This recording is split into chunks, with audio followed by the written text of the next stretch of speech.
Hi guys, how's it going? Today I am going to do a first impression let's play review of a game called Dungeons 4. This is pretty obviously the successor, the follow-up to Dungeons 3. And Dungeons 3 was released in 2017 October, so this game is now 6 years in the making, probably. And yeah, 6 years later we are finally getting the follow-up to Dungeons 3. Dungeons 3 was pretty well received, to be honest. It's sitting at 94% overall positive reviews on Steam right now, which is pretty damn good. Anything over 90% is obviously really quite good. And yeah, hopefully today we will be able to see whether or not this game can improve, hopefully, on Dungeons 3 that was released 6 years ago. As always, with all of my first impression Let's Play reviews, I'm going to be playing the game for an hour or more until I am satisfied that I can give you my opinion on the game and tell you whether or not, in my opinion, the game is worth $50. If you are in a hurry and you don't want to watch the full 1 hour or more of the gameplay today, then you can simply skip to the last 10 minutes or so of the video, wherein I will give you my quick, concise, final opinion on the game. So if you don't want to watch the full video, just skip to the end.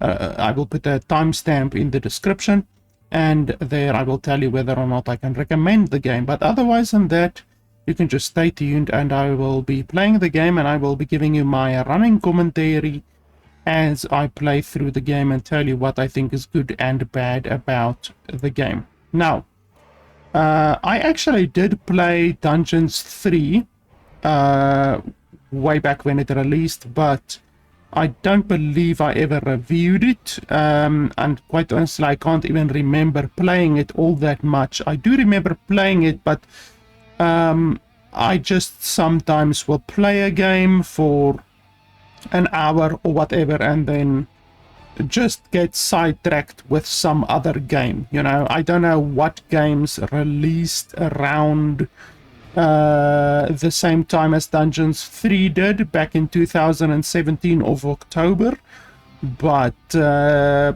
really do not remember playing the game a whole lot, even though I did play the game. But yeah, so today, before we start already, unfortunately, I have uncovered a couple of issues with the game. At first, when I looked at the options menu, I was actually really impressed. Like, this game has everything that you would normally want in a game. So obviously the game costs $50, which is AAA prices. You would expect to do the normal stuff that you can do in a AAA game, like changing the frame rate, which you can do over here, or you can select the resolution. You can set anti-aliasing. You can set vertical sync, because vertical sync is not the same thing as frame rate is, contrary to popular belief. So you can do a whole bunch of stuff that you would expect to be able to do in a AAA game, but unfortunately the resolution scaling doesn't even work. It does not even function. So I'm gonna show you something over here quickly. This is something that I often do if I want to prove a point. Over there, why is the window so small? Come on, a little bit bigger. And then over there. So The information that we want to look at is both the power usage, which you can see over there, 300 to 310 watts of power usage. That is the maximum power usage on an RTX 3080. And then also GPU usage is constantly around 80%, which is really quite bad. This game right now is consuming more power and graphical processing power than what Cyberpunk 2077 does on 2K resolution on high settings. So this game right now is really using a lot of graphical power. I don't like it when a game uses graphical power like this in the main menu. I mean, there you could absolutely, and you should absolutely, make the background, this background right here, make it an MP4 file. Just make it a MP4 file that plays on a loop, because now you are eating my power, you're eating my processor, my GPU. My GPU right now is having to work quite hard simply to render the main menu of the game, which is not good. So they could absolutely have spared the customers or the consumer's computer quite a lot by simply making all of this a MP4 file in the background. But anyway, let me get to my point. So right now we're running the game on full screen windowed mode. So it is borderless full screen mode. It's not exclusive full screen mode or true full screen mode.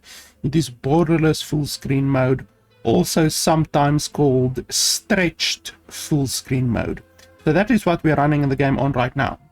And traditionally, when a game does not allow you to select the resolution, which right now it does not allow you to select the resolution, traditionally they will allow you to change the resolution scaling. And that works basically exactly the same as simply being able to select your resolution. Like, I would prefer it if they simply allowed you to select your resolution, but that's just what some developers choose to do. So they don't allow you to select the resolution, but they do allow you to change the resolution scaling. So right now the game is running at 4K resolution because that is my desktop resolution. But by putting it on 50% like this, the game will then run at 1080p, because 50% of 4K resolution is 1080p. 75% of 4K resolution is 2K resolution. So 2K resolution would be right around here. But to illustrate my point right now, I'm going to put the game on full resolution. So this is full resolution. That means that the game will be rendered at whatever my desktop resolution is. And like I said, my desktop resolution is 4K resolution. So we apply, boom. And as you can see over here on my graphical monitoring software, nothing has changed. 310 watts of power usage, and we are still at 80% GPU usage. So now we go back to options, we go back over here. Now we could put it on 75% for 2K resolution, or we could put it on 50% for 1080p, or we could even put it on 0.3, which will more or less equal 720p. So if you put it all the way to the left, it will literally mean that the game should be running at 720p. And yet when we press apply, absolutely nothing happens. As you can see over here, once again, 310 watts of power usage and 80% GPU usage. So changing the resolution scaling does absolutely nothing. It does absolutely nothing, and that is really not good. That means that the game literally doesn't allow you to change the resolution. I mean, they by default don't allow you to change the resolution of the game, but they added the resolution scaling so that you could at least have a way to change the resolution of the game. But this doesn't even work. This does literally nothing. You could put it on the lowest setting and nothing happens. And before you shout at me, I already restarted the game. I tested this before I started recording. So I had it on full, pressed apply, restarted the game, and I still had exactly the same 310 watts of power usage. Then I put it all the way down to the very bottom, pressed apply, restarted the game again, and exactly the same thing happened. The resolution scaling has no impact whatsoever. So that's really not good. It's not good at all. So this literally just leaves you with the option, because today we are not going to run this game at 4K resolution while it's pulling 310 watts of power usage. That is insane. That's more than a small refrigerator pulls. So we are pulling the same power as a refrigerator right now, which is just really crazy. So full screen, I don't play games on full screen, so that literally just leaves windowed mode. That's all that it leaves. If you play it on on full screen like this, there is still no resolution option, whatsoever. So only thing that we can do is put it on windowed mode and then apply, and then let's see, did it actually do anything? No, still exactly the same. So we're running it on windowed mode now. There we go. Okay, so as soon as we change the resolution scaling, then it did something. So let's see. Okay, why is it recording like that now? That's weird. I will fix that in just a second. Do not adjust your TV screens. Let's see if that works. It's strange that it would not capture the full thing anymore. So it's just capturing the window now. That's really strange that it puts it up there to the top left. But anyway, I will fix that in just a second. I first want to see. So as we now have established, full screen doesn't do anything. Borderless full screen doesn't do anything. And the only way to get your game to actually listen to you when you are doing the resolution scaling is by putting it on windowed mode. So it's now literally windowed mode. So I can show you over here. Just 1 second. If we do that. So that's how the game is running right now.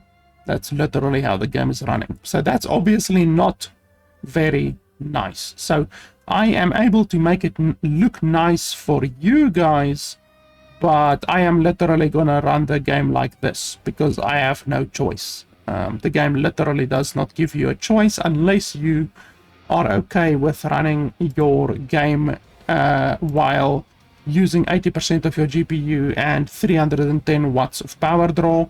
Unless you're okay with that, which I am certainly not okay with, then the game does not give you any options. So that is really quite bad. It's not good at all that the developers don't even allow you to change the screen resolution.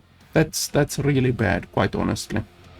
Okay, so let me just quickly... Okay, oh, another thing before I... No, wait, let me first fix the screen so that it looks better for you guys. We do that by simply doing this. Boom. But now you see the issue is that the game does not even have a borderless window mode.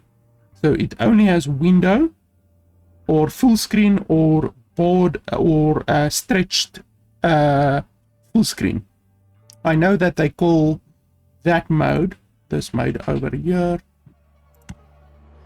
they call this mode window full screen, but it's not actually window full screen, it's just stretched full screen. And this mode is window, it's literally window. It's not borderless windowed because you can still see the border at the top of your screen. So the game does not have a borderless windowed mode, because otherwise you would be able to remove this window here at the top, the white border at the top of the screen. Otherwise you would be able to remove that, and you're not able to remove it. So that's really not good. So now, in order to make the game look better for you guys, like, I don't like it when I have to do shit to make a game look better. You know, I like to review a game as is, you know, but now I am basically forced to make the game look better. So instead of showing you guys right now the game like this, which is how I'm gonna play it, I'm gonna opt to show it like this. But realize that if you buy this game, if you play this game, this is how you're gonna have to play the game, or you will have to be happy with the fact that the game pulls more power than Cyberpunk 2077 does on 2K resolution, which is really insane. So that's a really big issue. That's a really big issue. The fact that they don't allow you to change the resolution of the game, and the game doesn't have borderless full screen mode. That's bad. That's really bad on a $50 game, essentially a AAA price game. AAA is $60, obviously. Some morons call AAA games $70, but that's simply not true. It has been $60 for a while, and $50, like, you're very close. You're just $10 away from AAA prices. So I expect very close to AAA quality, and I'm sorry, but this is definitely not anywhere close to AAA quality so far. So apart from that, the fact that you can set the frame rate is nice and everything like that, but I've expressed my dislike of this in the past, because this has set amount that you can set your frame rate to. So what if I want to run the game at 24 FPS? Or what if I want to run it at 23 FPS for whatever reason? Maybe I'm a mad scientist doing weird experiments. Maybe I want to run the game at 69 FPS. The game does not allow you to run the game at 69 FPS. So that is why I don't like this method of frame rate settings. It's just not good. It doesn't allow the player to select the FPS that they want. It only allows the player to select the FPS that the developer wants the game to run at, and that's not good. So they should have a thing like this where you can drag it either way, and it just allows for much more precision, and it allows for much more customization. There's no reason why they shouldn't allow the player to actually select the frame rate of the game. On top of that, another thing which is quite bad that I saw as well so far is they don't allow you to change the graphical detail of the game at all. So you don't have any options. You can go through here there is no options whatsoever in the game that allows you to change the graphical quality of the game.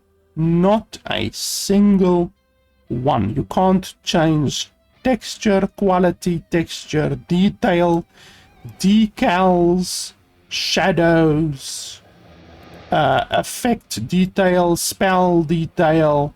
You can't change anything. Character detail, draw distance. You literally cannot change a single graphical detail on this entire game. So that's obviously bad. That's obviously really quite bad. So they don't allow you to change any graphical detail, and they don't allow you to change the resolution, and the game is missing borderless full screen mode, and you can't set the FPS to what you would like it to be. So that's bad. That's really, really bad. For a $50 game, that's really quite bad, to be honest. But with that being said, I guess we can pretty much jump into the game. Another thing, I always mention this when it has an impact on me personally. The regional pricing for this game is really bad. Really, really bad. There are several countries on Steam specifically where this game is priced really badly. So I just wanted to point that out.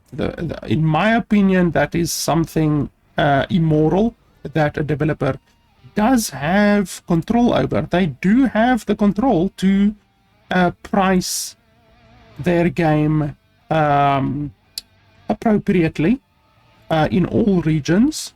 And when a developer doesn't do that, when a developer charges, for instance, it's around 700% too expensive in one of the regions. But when a developer chooses to charge 700% the price that the game should cost in that region, that's simply not good. You know, that's like I said, immoral. That's immoral in my opinion.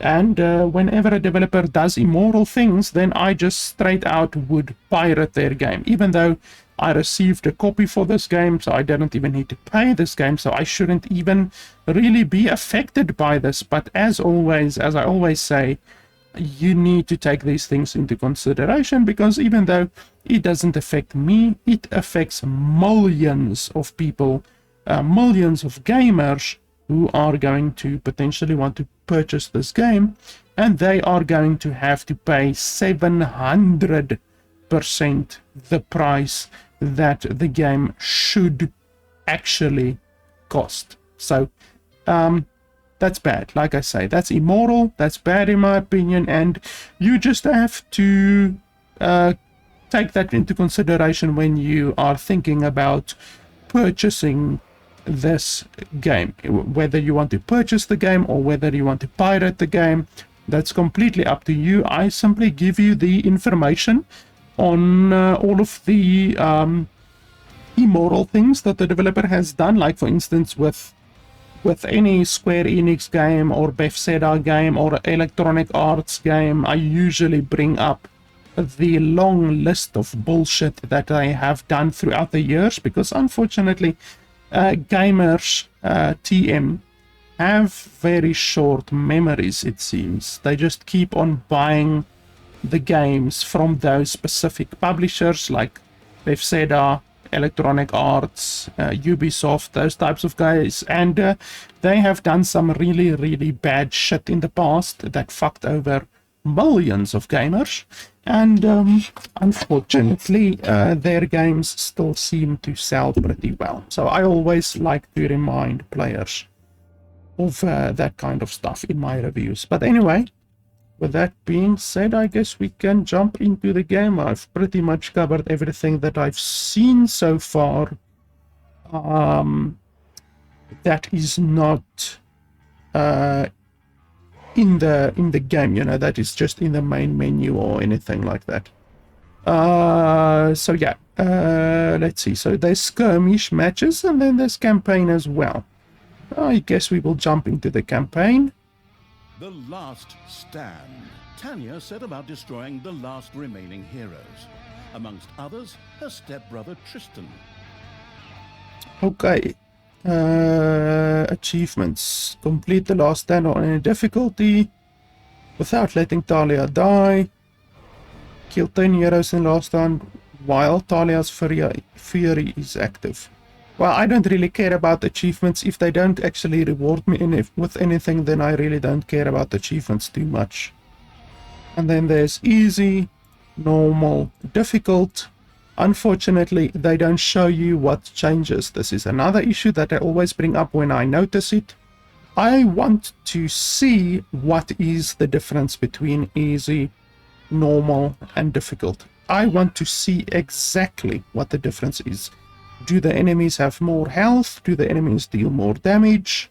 Are the enemies more numerous? Are they more intelligent? What the fuck is the change between all of these three different difficulties? It's really not difficult for the developer to just say on each of them 25% reduced damage received or whatever, 25% more gold received or something like that. You know, it's really not fucking difficult, and yet so many games don't do it. So that's bad. That is another bad point about the game. Once upon a time, long, long ago in, hell, well, you know the rest, the absolute evil had, in the fabulous predecessor to this game, taken over the entire overworld with its creatures. Now it spent its time on debauched parties and... Wait a minute. The entire overworld? No! One small village of indomitable heroes still held out against the invaders. The unamused evil was beside itself with rage. But all this was about to change once and for all, because the remote controlling evil sent its most vicious general into the field, the Dark Elf Talia. Talia, also known from the fabulous predecessor, came back from her vacation in a thoroughly good mood. Before that, she had defeated her foster father, the paladin Thanos. This fact is important to note.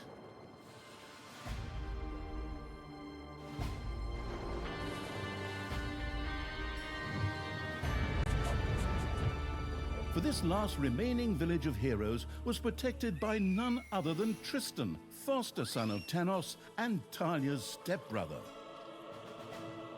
This proud warrior in shining, his handsome heroic chest accentuating armor, was the last glimmer of hope for the forces of good.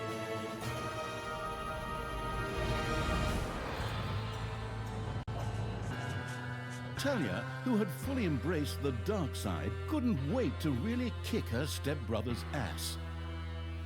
And so our story begins. Just fixing the screen because I see there's a black... For some reason the window of the game isn't exactly 1440p. So now... yeah, that looks a little bit better, even though it's still not quite fixed. But anyway, we're just gonna have to live with that, unfortunately. Because the game, like I said, it doesn't allow you to select the resolution.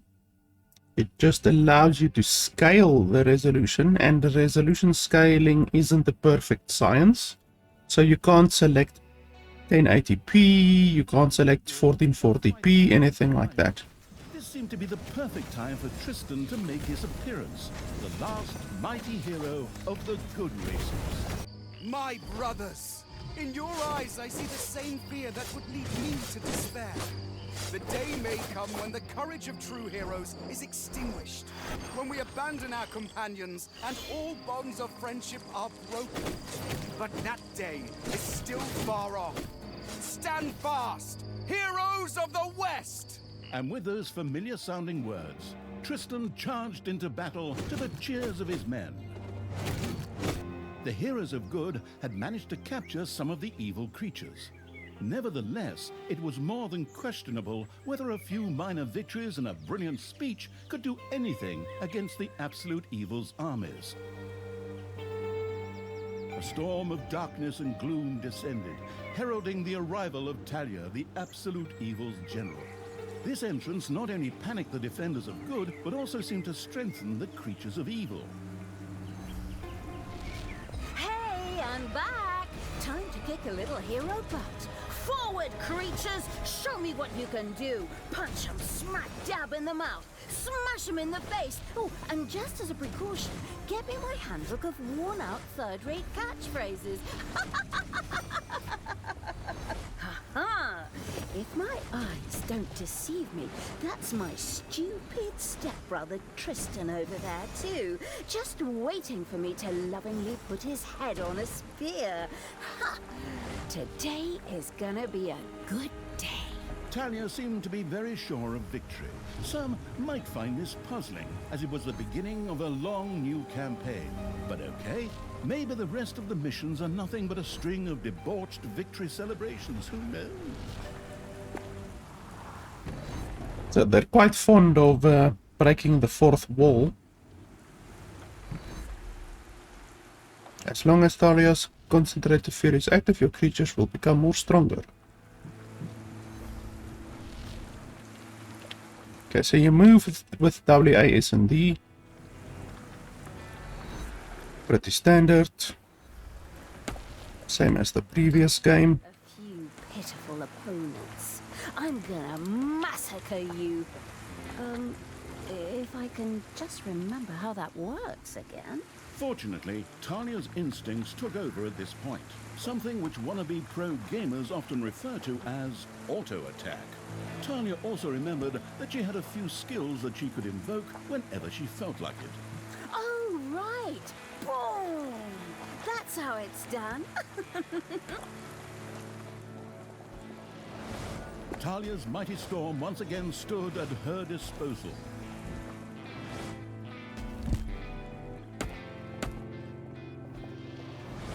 It should come as a surprise to no one that you do 666 damage. Guess that's another attempt at humor from the developers. Okay,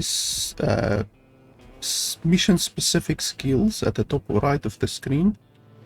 So you can activate this every now and then if you want to. Oh, and it's also putting the credits in the game while we're playing the game. That's interesting. That's something that you don't see hardly ever, to be honest. Can we go over there? Someone is attacking someone over there. Did someone actually cage my subordinates? Ah, forget that. I'm the only one who's allowed to do that. Time to bust these things open. Pulverize them. Nuke 'em. Ha ha ha!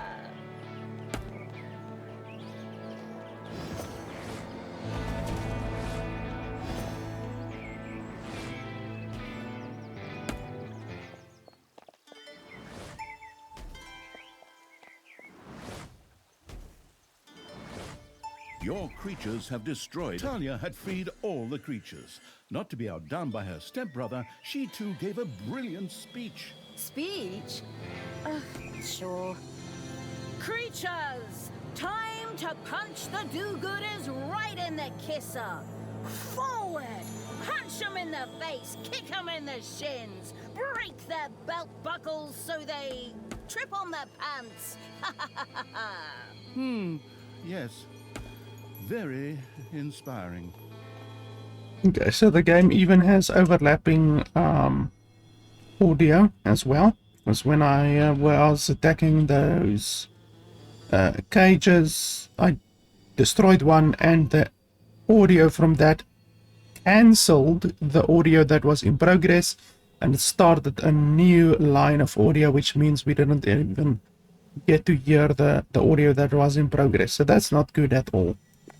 That's like Starfield. Starfield also has a shitload of that. You're talking to an NPC, And then they just stop talking and started a new line of dialogue without even finishing their current line of dialogue. You lose a lot of voice acting because of that. But we will see how many times it happens in this game. And another one for the Grim Reaper. Or Grim Reaperess, I'm not picky.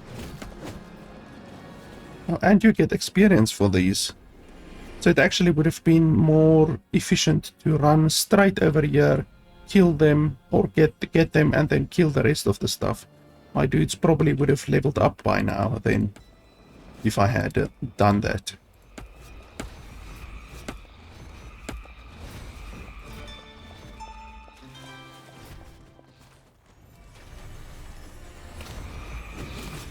Why didn't they attack there?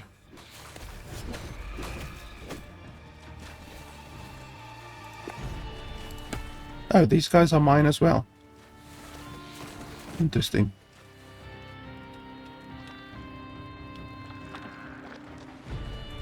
Yeah, this map is very linear, extremely linear. Center of battle. With another brilliant speech, she goaded her creatures on one more time. Another speech? Oh. Ding dong, the hero's dead. Is that okay? Honestly, I don't know if I can work with you like this. After Talia's words, the creatures surged forward and flocked to their linguistically under-talented leader, or would like to, but the defenses on the left and right flanks made progress impossible. Talia had to destroy them in order to receive further support.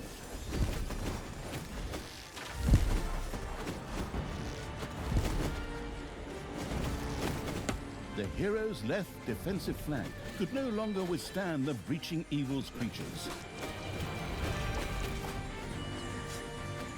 The hero's defense collapsed on the right flank. The monstrous evil's creatures flocked to Talia. Excellent. I can always use more cannon fodder. I mean, loyal subordinates.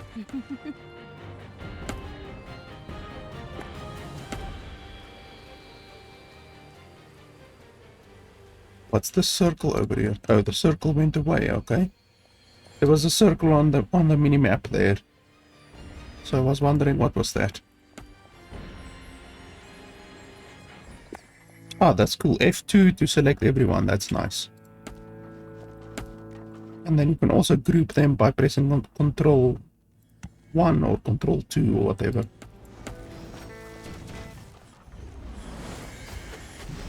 Once again, Talia's fury descended to plunge the land into blackness.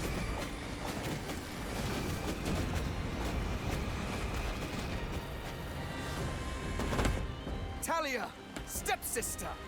You dare to show your face here after killing our foster father? Yeah. Is that a trick question? You can see I'm here. Thanos deserved what he got. And I thought to myself, hey, like father, like son.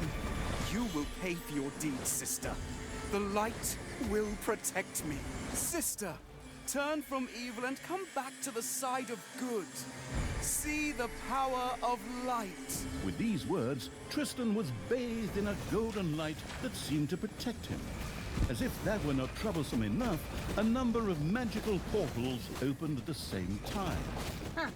As if this wasn't dragging on way too long already. Can't we just jump straight to the point where I greedily take over the world? Forward, creatures! Smash the portals! Flatten that magic junk! Pull the plug! My brothers! In your eyes, I see the same fear that would lead me to despair.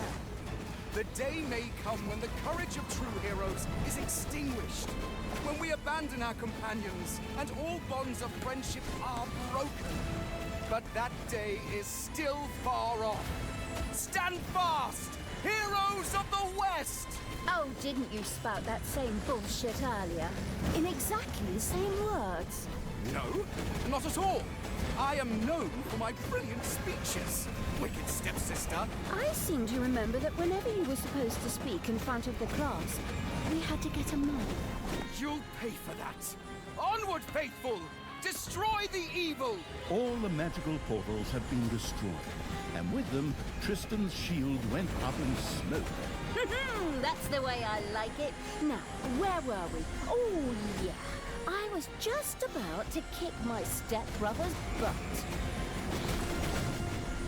They even swear in this thing.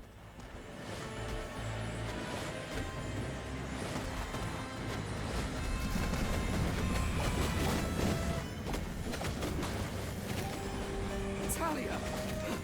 This isn't the end! We'll meet again!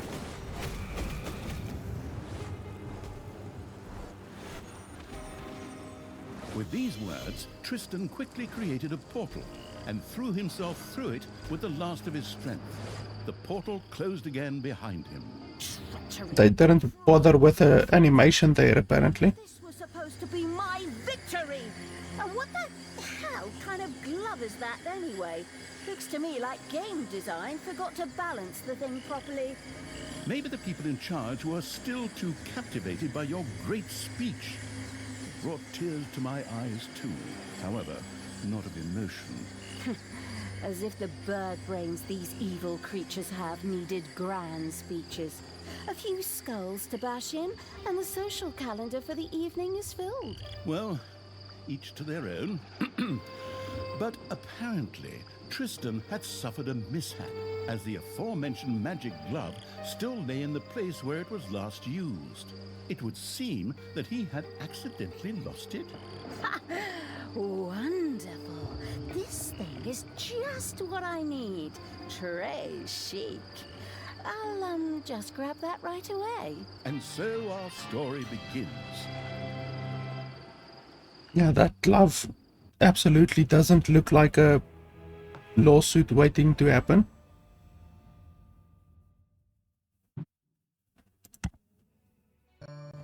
Tristan had managed to give Talia the slip, but she had been able to capture his magic glove. The Gauntlet of Finitude, a fabled artifact. Unfortunately, UI overlays don't work in cutscenes, so Talia couldn't read just exactly what the glove did.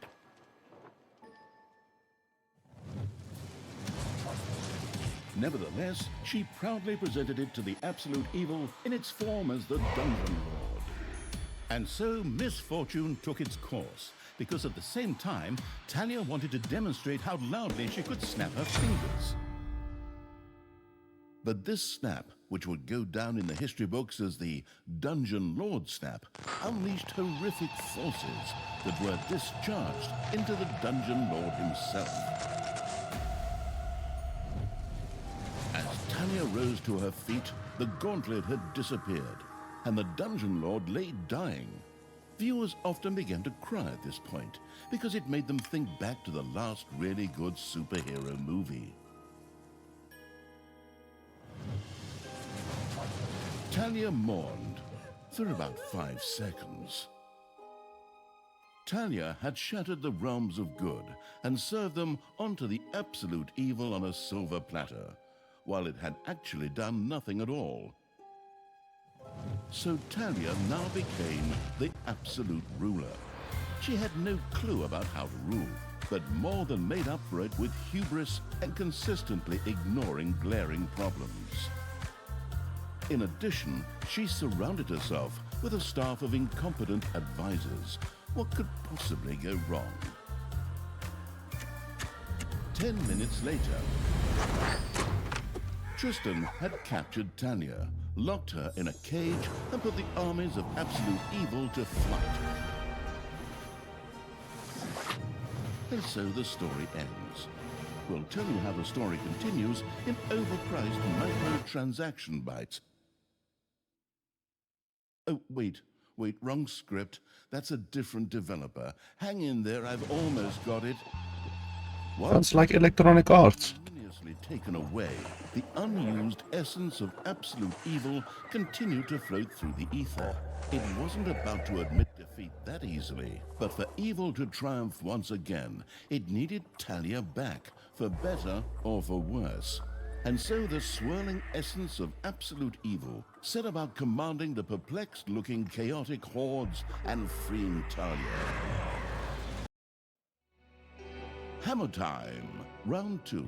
The essence of absolute evil held the Horde together and rose to the challenge of vicious dwarven engineering.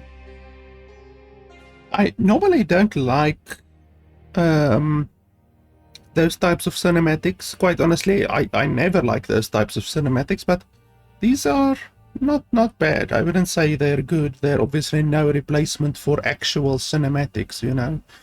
I'm not a fan of these stop motion type, very mildly animated still pictures, because that's essentially what they are. They are very mildly animated still pictures, almost like how you get in Hearthstone, in the golden Hearthstone cards. They're very mildly animated. I don't normally like these types of cutscenes because they're low effort, but these are actually not bad, and I think the animation style of the animated still pictures actually fits the game's cartoonish style. You know, like all of this is very cartoonish. You know, it's meant to be evil, it's meant to look evil, but it's done in a very cartoonish way, and I think the cinematics fit that pretty well. Even though, like I said, I still would not take these types of cinematics over a traditional CGI cinematic.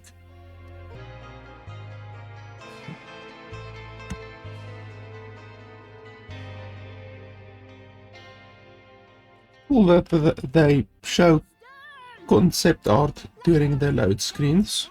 Cage, you stupid little good elf.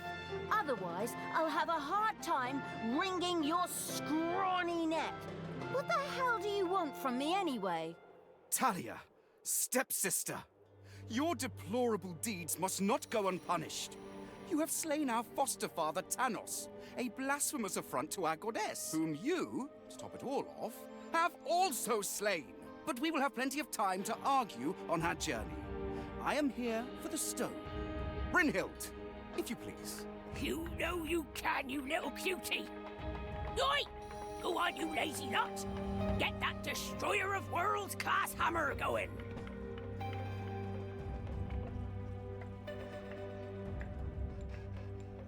Talia had been captured. Only the bubbling around the place essence of absolute evil could save her. It was amusing to leave Talia in the clutches of her brother. But on the other hand, without her help, the shapeless evil would probably just roam the countryside as a disembodied something or other, and at best be hired for third-rate horror movies. Fortunately, a forgotten dungeon heart lying in the underground could quickly be reactivated. Together with the creatures of the Horde, it would be easy to smash the do-gooder heroes there to smithereens. The wafting evil had to get rid of that dwarven contraption on the overworld, as it posed a threat to the underground, and with it, the dungeon heart. It was therefore necessary to build a mighty dungeon, or rather, to have one built, because as a wafting essence, the disembodied evil could not do much itself. There we go. Now we're getting into the actual game. By the way, if any of you have not yet played Dungeon Keeper, the Dungeon Keeper series, specifically Dungeon Keeper 1 and 2, 2 is particularly fantastic, then I highly suggest you play it, because it is the best game of this type ever made. Even though it's a little bit old by now, it's still completely playable. Oh, all of this is gold. Literally all of this. It's a little bit crazy.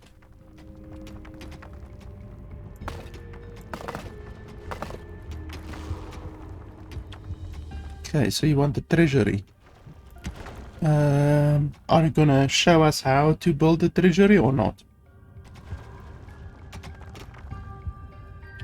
Also, the moving around is a little bit slow. Can we improve that?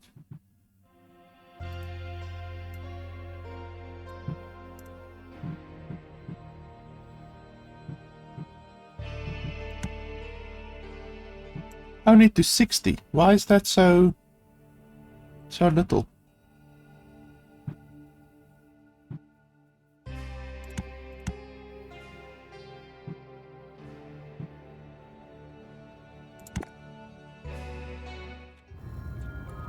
Like, that's still too slow.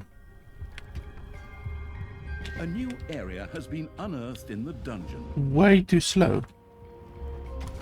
Like, look at this. If you have to, we're not even playing on a big map. If you have to play on a big map and you want to go from the left side of the map to the other one, let's time it. 1, 2, 3, 4, 5, 6, 7, 8, 9, 10, 11, 12, 13. 13 whole bloody seconds to go from the one side of the map to the other side of the map using the movement controls, and that is not even on a big map. So you really need to be able to increase the speed of the scrolling, and the game doesn't even allow you to do that. So that's definitely not good. Also, we're not getting any tutorials. No tutorials whatsoever. Where's building? Research, army, creatures, traps, construction.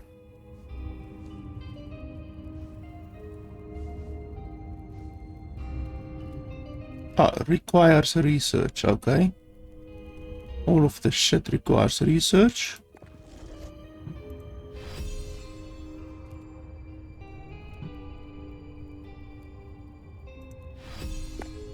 Okay, so these take gold. Basically, all of these take gold.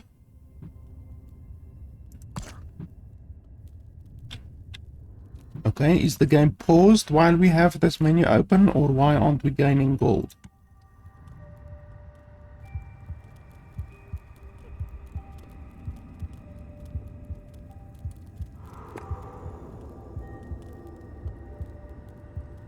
I'm still hearing the sound in the background, so I don't think the game is paused. Let's see.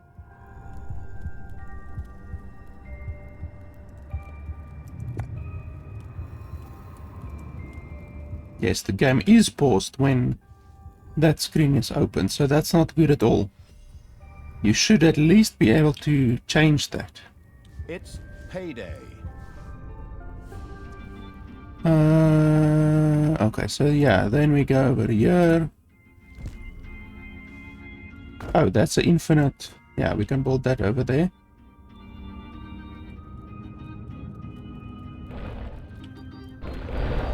Five by 5, you say? The gold-hungry evil had built a treasury. The meager amount that could be stored in the throne room was simply not even close to enough for a proper gold bar.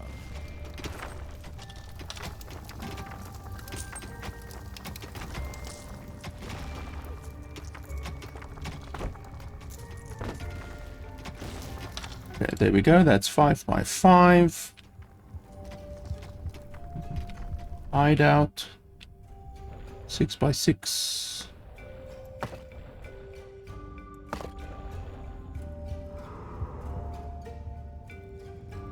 Okay, this isn't gold.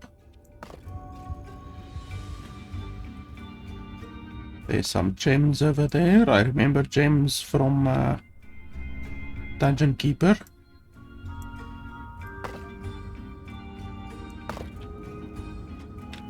Dungeon Keeper really is a fantastic game, and the fact that no game has since been able to match the fantasticness of Dungeon Keeper 2 is really, really just a testament of how stupid video game companies really are. Like, if a Dungeon Keeper 3, actually good Dungeon Keeper 3 came out, it would be a license to print money. It would be insane. And I'm not talking about the piece of shit mobile game that came out a couple of years ago. There was actually a mobile game, Dungeon Keeper, that came out. That is an absolute piece of dog excrement. The fact that the developers of Dungeon Keeper, or the IP owners of Dungeon Keeper, even allowed that piece of excrement to ever reach fruition is just a testament to how greedy those fucks are.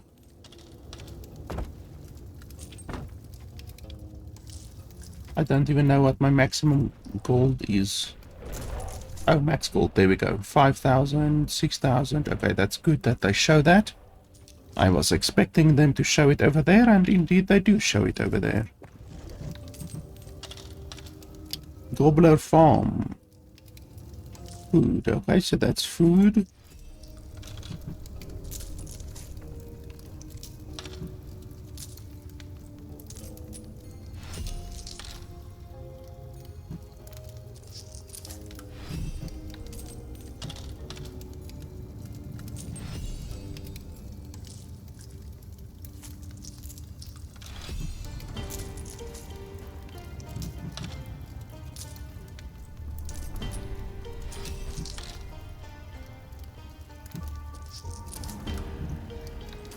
Okay, that's traps.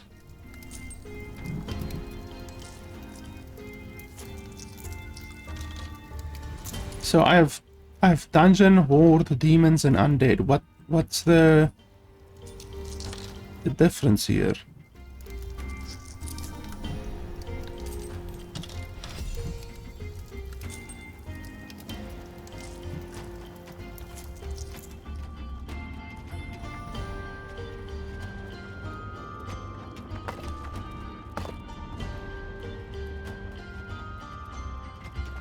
Faction research. Each faction, dungeon, horde, demons, undead, has a so-called faction research.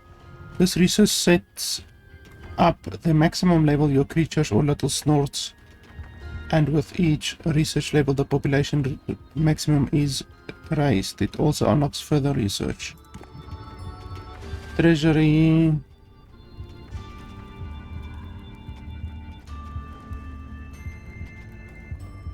A treasury which encloses a gold vein increases the rate of mining. That's interesting. That's pretty important information to have. We can also build a treasury here.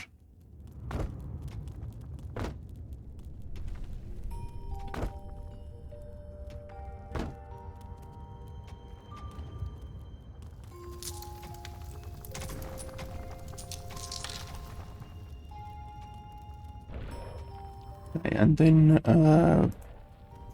food. Okay, you want me to build the food over here for some reason. I guess we can do that.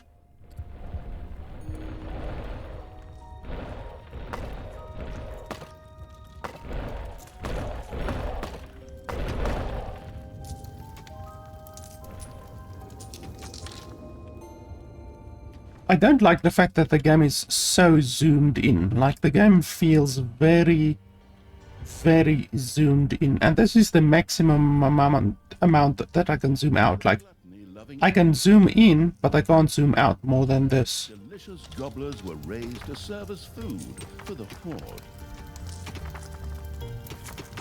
So it really sucks. Like, you can zoom in a fair amount, but zooming out, this is the maximum amount of zoom out that you have. That's really stupid.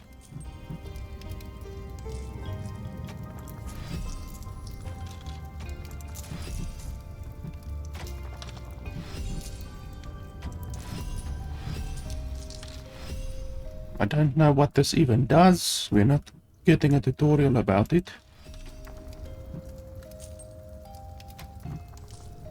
And then I need 50 of those orange crystals. I don't know what those orange crystals are. Evilness, okay. And mana. Okay. Blah, blah, blah. Blah, blah, blah, blah. Pay attention to the room efficiency in order to achieve the highest possible gobbler production rate. Missing walls lower a room's efficiency. By the way, you can also slap gobblers to earn a little extra evilness. Okay. But surely there's a better way to Oi, do that. this stone thing going to take, lads? Yeah, because they explode. We're planning on dying of old age here. I sure hope not, because I have a whole different set of plans for just how you lot are gonna die here. Yeah, so slapping them destroys them and you lose a gobbler. So maybe if you are on the maximum amount of gobblers, maybe you can then do that, you know, but I don't think it's a good source of evilness generation to slap them. Unless you're on maximum and you just want to slap one, for instance. We might as well clear all of this out as well. There's gold over here as well.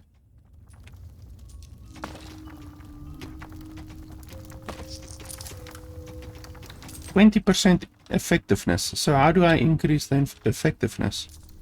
20% effectiveness as well.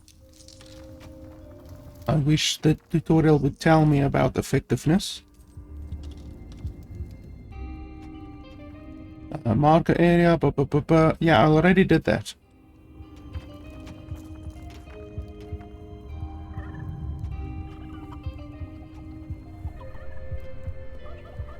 Okay, there's 5 of them now. A new area of the dungeon has been discovered. I always remember in Dungeon Keeper 2 the sounds that you would hear when you've discovered a new area from the humans. Usually areas like this had humans in them, like nights, dark nights and stuff like that. And they would scream and run toward your base, and just the sound, like, I mean, I don't know, probably, well, definitely more than 10 years ago that I played Dungeon Keeper, and I still remember those sounds. Let me have a look here. Dungeon Keeper 2. When was that? 1999, boys. That is how old I am. I actually played that when I was around 10 years old. 1999. Bloody hell, that was a fantastic game.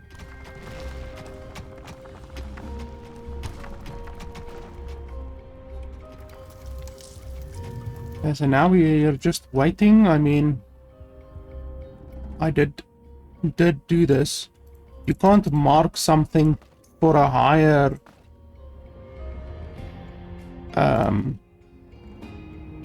or can you? What does that do? Can you mark something for a higher priority?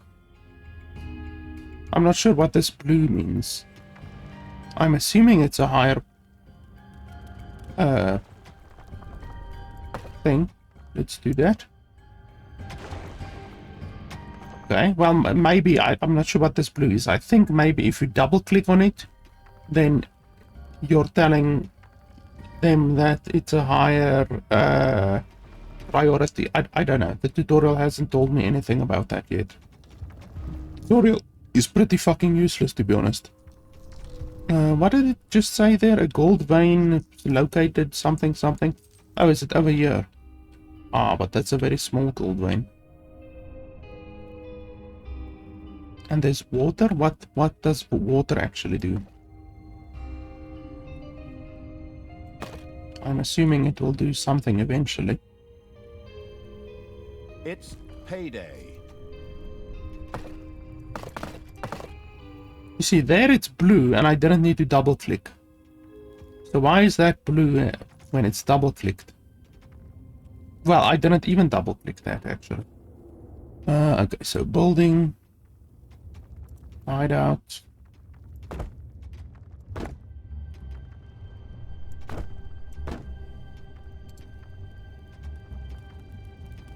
What's this other stuff? Vault of Evilness.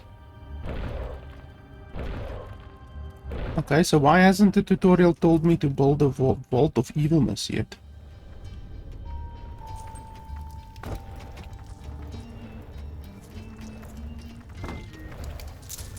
The sheltering evil had built a hideout for the Horde's creatures. These could henceforth build themselves a place to rest there.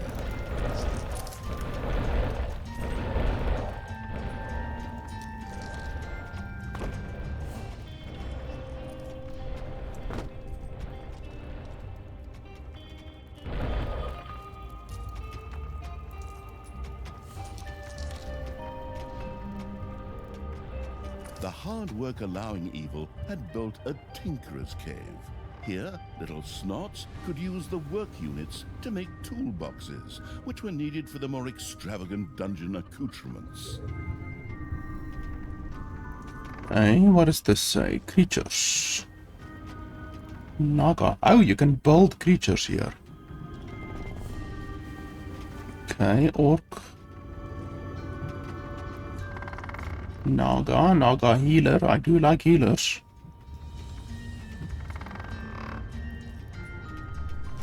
The army raising evil had recruited its first creature, a bit underwhelming considering that it was sitting on the throne of the gods a short time ago. But fresh starts are never easy. The evilest evil could use the Hand of Terror, not only to intervene, but also to lend its little snots the impetus they needed by giving them a spirited slap. The detestable evil had earned some delicious evilness. Excellent things could be done with it, such as exploring new stuff. However, first, a place had to be found where the evilness could be stored. The absolute evil quickly built a vault of evilness. The glamorous evil had built a vault of evilness. This allowed it to henceforth store evilness and use it. Oi! No need to sit around being lazy when we could be picking up a little gold while we're here, eh? On you go, lads! Grab the nearest gold vein. Sooner or later, the greedy dwarves would dig their way into the dungeon. The perfidious evil used a workshop to prepare traps to stop the gold-stealing dwarves in their tracks.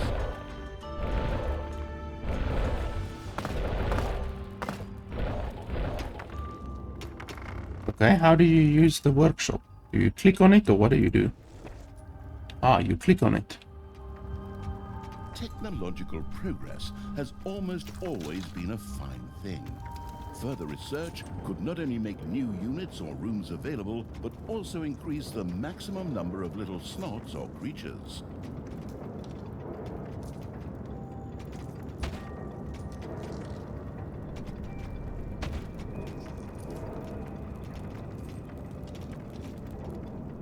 Okay, maybe 2 is enough, I don't know.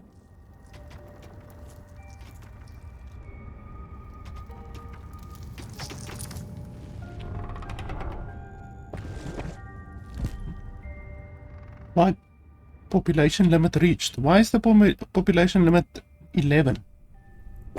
That's stupid.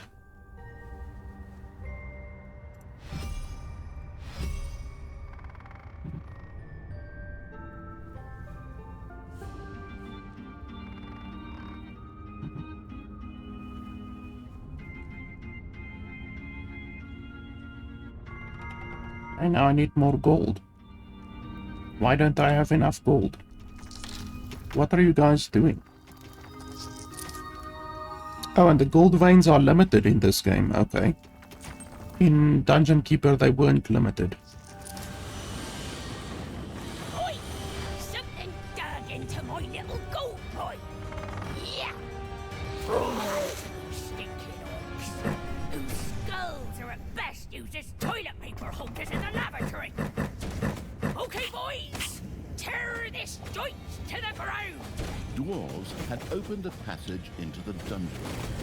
The little snots immediately executed Order 67, as they had been instructed to do by Talia in such a case, which meant that they Go attack that bastard over there. flapping wildly. At the same time, they opened the secret trap cache so that the tricky evil could give the dwarves a very warm welcome. Like, why is only one guy attacking the dude?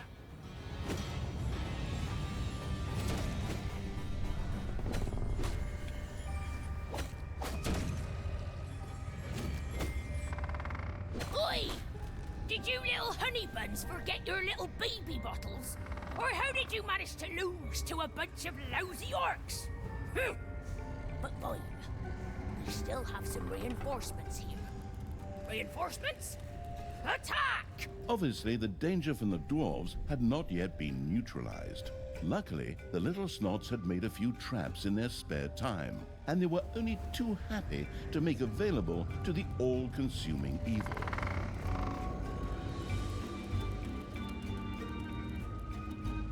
Look at the little goats that they ride.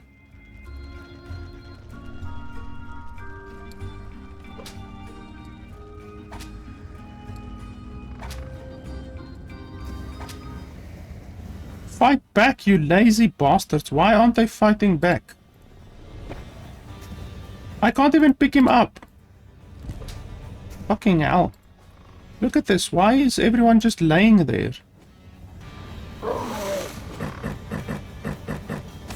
That's fucking useless. What type of AI is that? They don't even fight back. And I haven't had a single combat tutorial yet. Like, literally no tutorial telling me that I can pick them up. No tutorial telling me how to tell my people to attack a certain place. Nothing like that. I literally pick them up with my own knowledge. The tutorial hasn't told me anything regarding picking up yet. Your gold vein is nearly exhausted.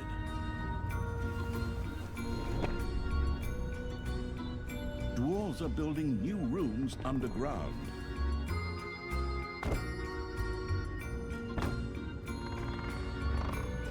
How underground? Do they actually mean underground, or do they just mean they're building new rooms every year?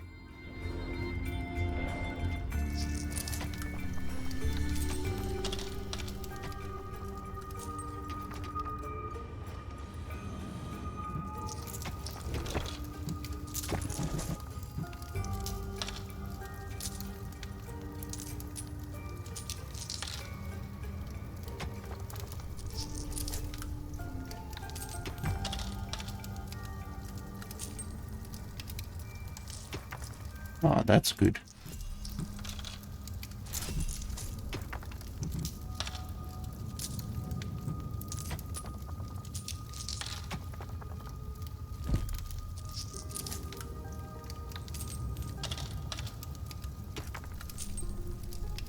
Okay, that just gives me more health on my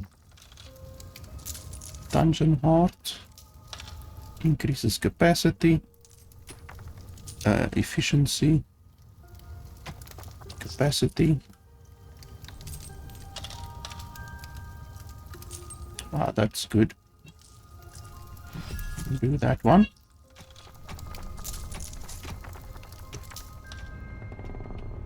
Why is my capacity still only 11?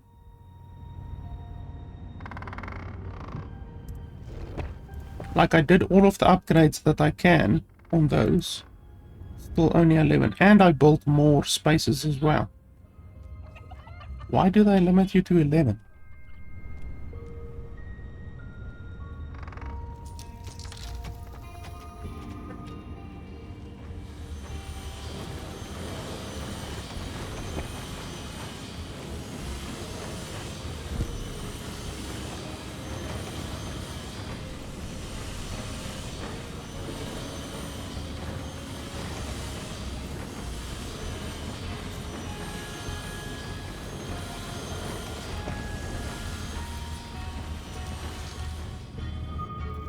More enemies are coming this way again. I guess I have to pick them up again.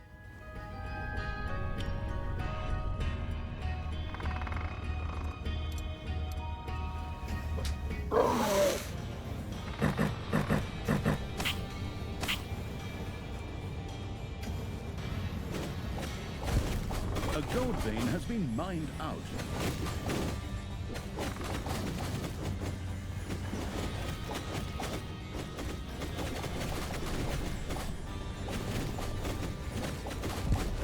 Like, I can select all of... No, I can't select all of my dudes.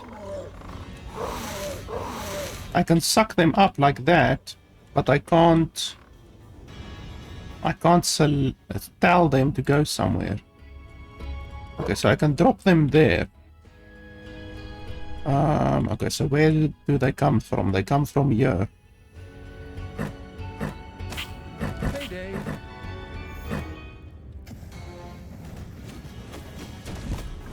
Like, I still don't know how to tell them to attack a certain place.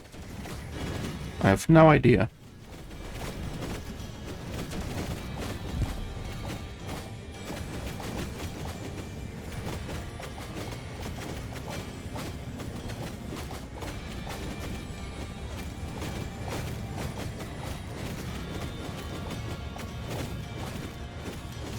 Those area of effect bastards do a lot of damage. Like, but go forward, go attack. Like, I'm left clicking, right clicking, like I literally can't instruct them to attack. How the hell do you do that?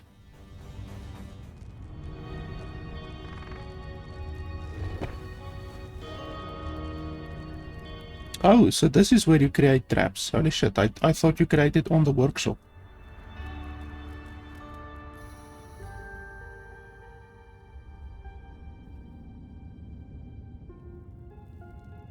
Okay, 4 times 8 with a 5-second cooldown.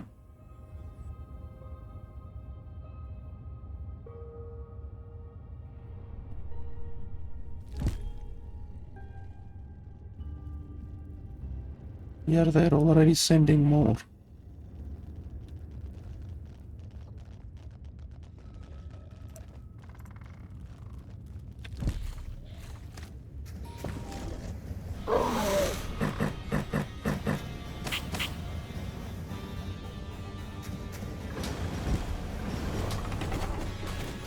Okay, so you select over here and then you say spike trap. Rotate? How do you rotate stuff?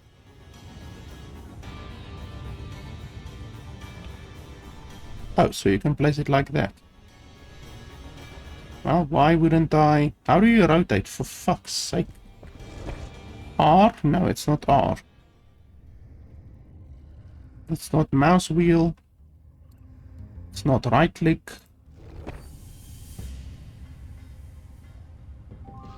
Like, how do you rotate stuff? The little snot's trap glittered and gleamed. Soon, gold-hungry dwarves would be biting their teeth out on it as they unknowingly fast-tracked for a quick demise. Yeah, hopefully I don't get attacked over here. I don't know how the trap building works. In Dungeon Keeper 2, it was really easy. Your one of your imps just brings the trap over to the area and plops the trap down. So it's really easy, really quick. I don't know how it works here. Ah, you see like that. They just bring it and boop, pop it down. But I don't know. Yeah, so they have to construct it here. So that's an issue. So hopefully I don't get attacked now. You want me to build 9 traps? Holy shit, that's a lot of traps. The cunning evil had placed the first traps. This would make it much harder for the greedy dwarves to steal the gold from the treasury or even destroy the dungeon heart itself. Yeah, but the question is, can they destroy the traps? That's the real question.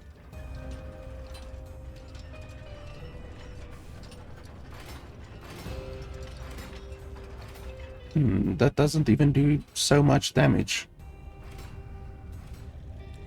But it's better than nothing, I guess. Okay, so we pick up all of our dudes again. And then kaboom.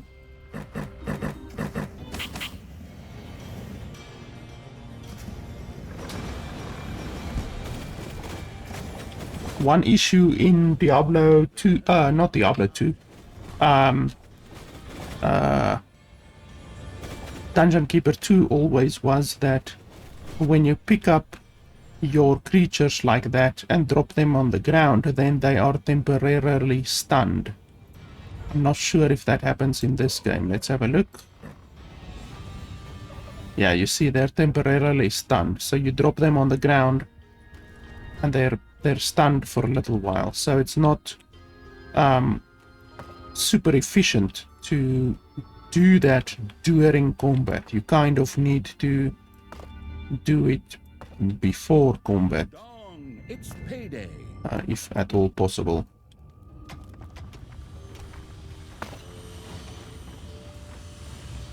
Okay, that's the first time that the game has saved.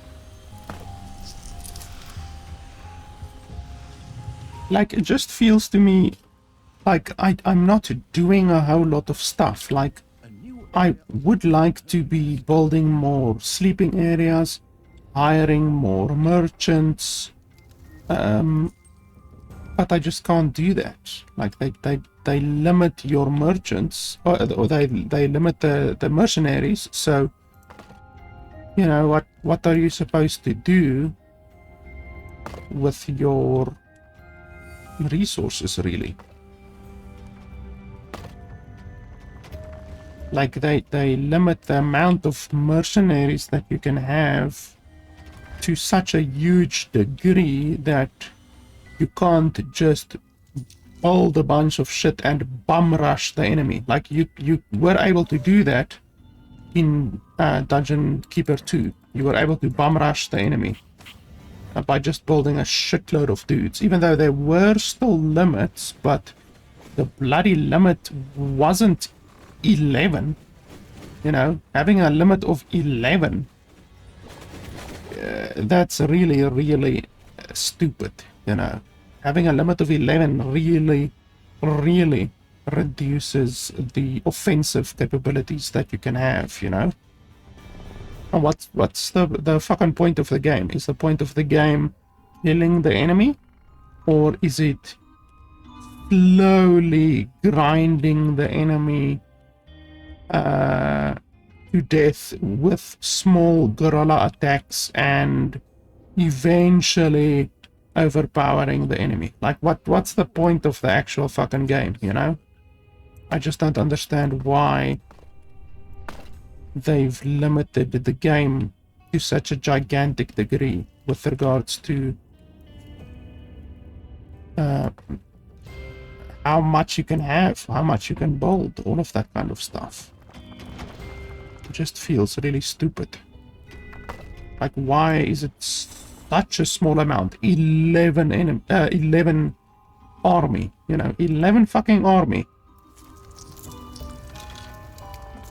There's a reason why it was so high in Dungeon Keeper 2, because there's different strategies at play in a game like this. You can bum rush the enemy, or you can just grind them to a slow death by controlling all of the resources on the map and just putting up guard posts everywhere at key locations so that the enemy can't get the resources.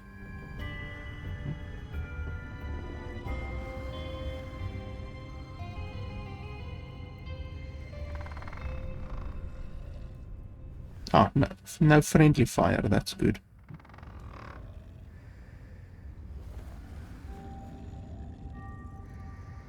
Like, what's the point of having +1 to newly hired creatures level when I can't even hire more creatures? Like, what's the fucking point?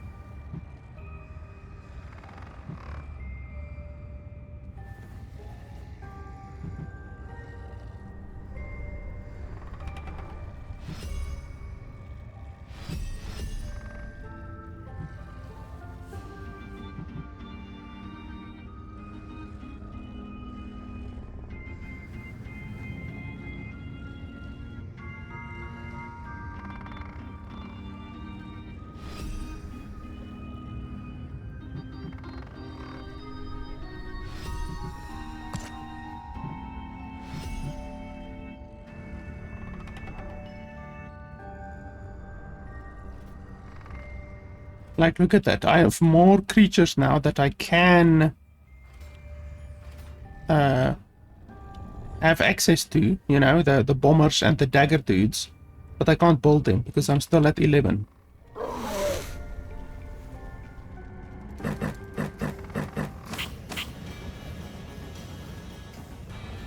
Look at that. They get stunned for like 3 seconds when you throw them down.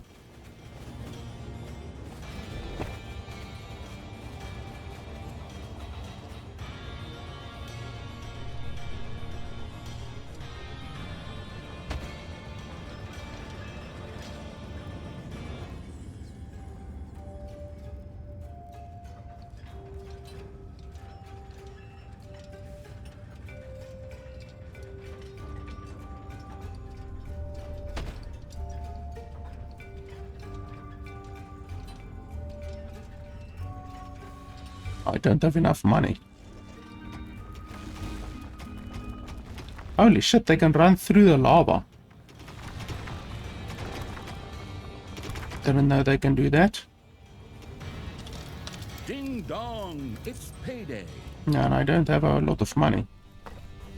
Why are you morons reinforcing the walls when there's digging to be done? Clearly, digging is a more important task than bloody reinforcing the walls. I don't give 2 shits about the reinforced walls.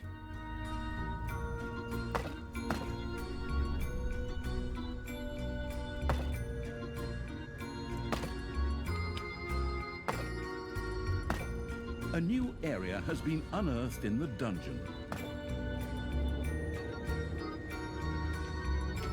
It doesn't look like it has anything interesting.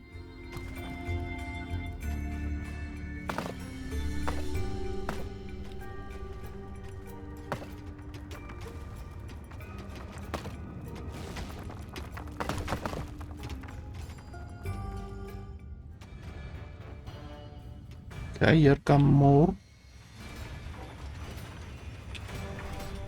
I wonder if I fight them here.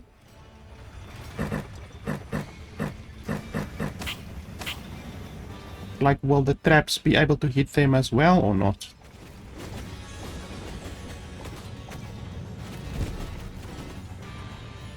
Doesn't really look like it. One thing that I really liked about Dungeon Keeper 2 was you could take the bodies of the enemies and turn them into skeletons. You can get vampires. I don't remember how you get vampires exactly. You can knock them out and then convert them, so that way you could get units which normally you can't get, like the dwarves. You can get the dwarves by converting them, but I don't remember exactly how to knock out the enemies. Like I say, I haven't played Dungeon Keeper 2 in probably close to 20 years, so it's been quite a while. But yeah, I really liked that, and so far, like, I mean, if I look at the tree over here, the research tree, this is the entire tree so far, and this is half of the tree, so clearly the tree is limited in this campaign so far. We'll obviously get those later on, but so far I'm not seeing a whole lot of stuff that really is impressive. Ah, there's more gold veins over there.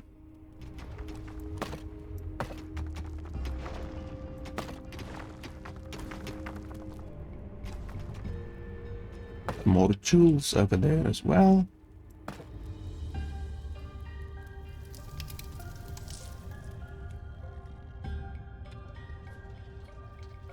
Here come more idiots. Let's see if we can face them over here.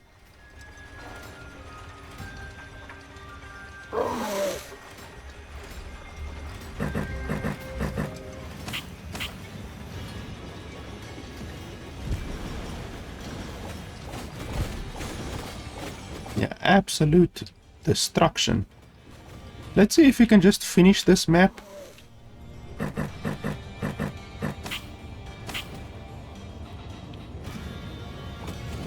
I still don't know how to actually tell them to go attack. Like, it would be fantastic if the game had an actual good tutorial. Like, it has these little stupid kind of assistance stuff at the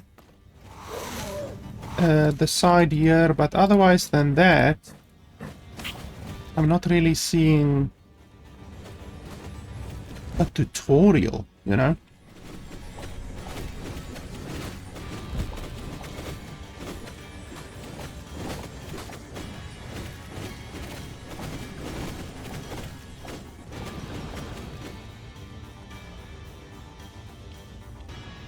Also, why isn't the healers healing those dudes? It should be the healer's priority to heal those dudes.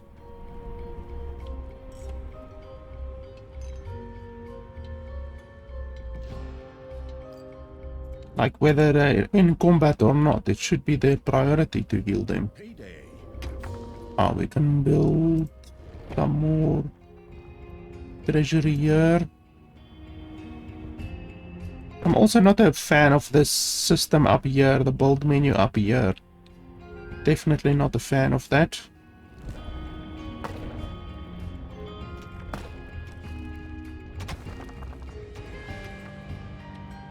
I could break open here and get access to their base like this, but it's no issue. Why are you there? I'd rather just do it room by room. Look how damaged you are, you moron.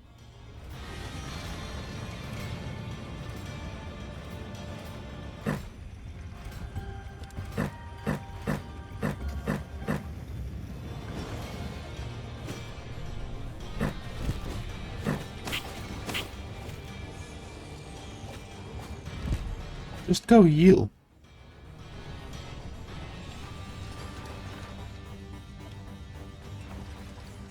Yeah, now they're healing them, but previously they didn't heal them.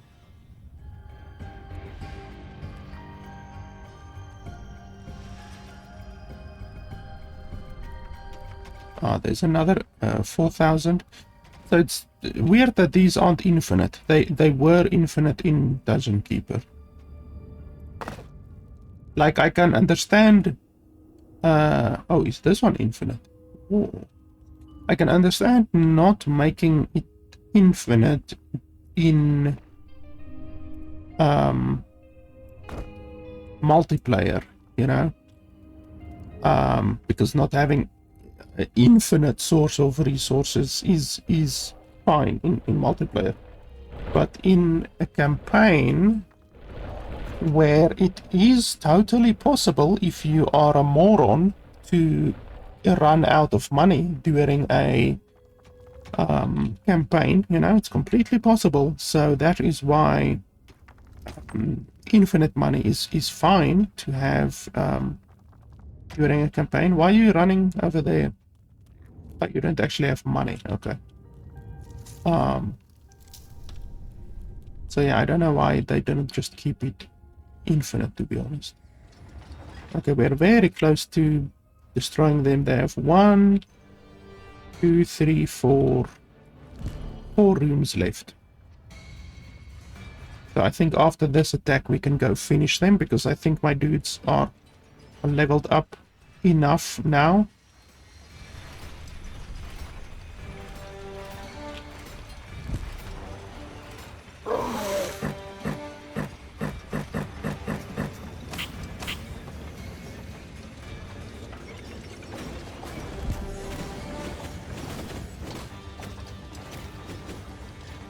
Oh yeah, that one goat stuns all of my dudes.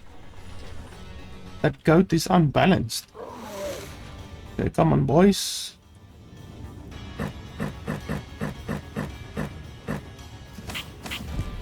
Another bloody flamethrower, dude.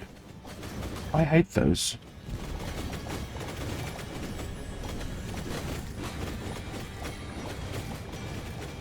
Like, I'm left-clicking, I'm right-clicking on this.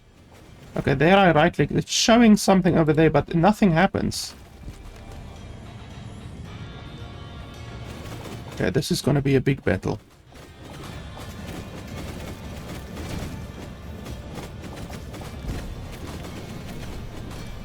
Yeah, go heal like a bastard. Heal, heal, heal, heal.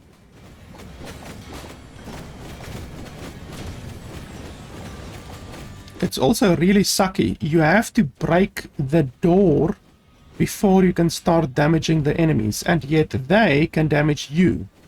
So you can't damage the enemies through the door, but the enemies can damage you through the door. How the fuck is that balanced? Like, that gives a gigantic benefit to doors. Like, that makes doors really, really powerful.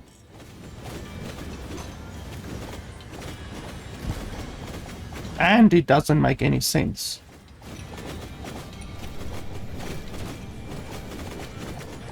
It's okay if a couple of my dudes die. Not the end of the world. It also seems that the maximum level that your dudes can get is level 3, it seems like, because all of my dudes now are level 3.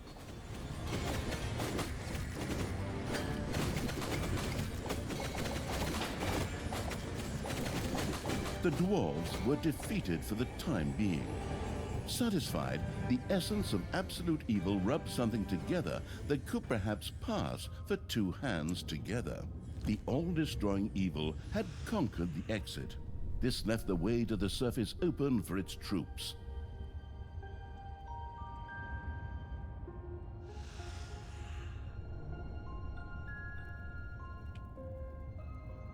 Okay.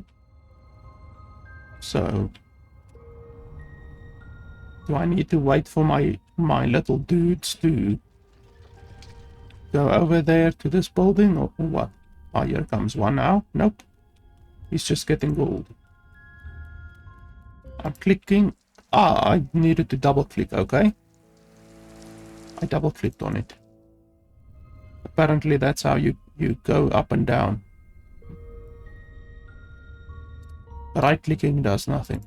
But if you double click, you go to the next thing. And then over here,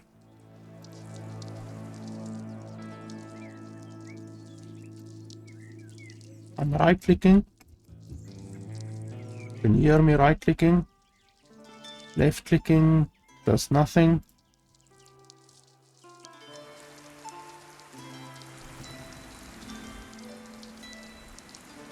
It also doesn't even show this map. Like, it shows the bottom map, but it doesn't show this whatever you want to call it, overworld map.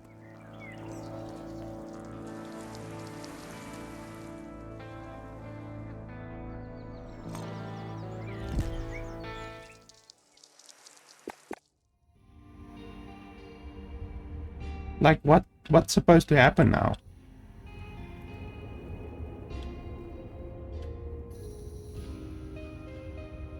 Destroy the hammer of the worlds. Class hammer. Well, it's obviously not down here. It's obviously up here. Even though I can't see where it is. But like, how do you get up here? Like, what's supposed to happen now? Fucking hell.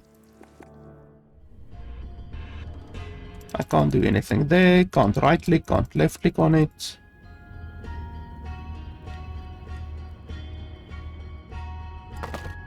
Oh, I can't actually break through this. I thought I can break through that, but evidently I can't.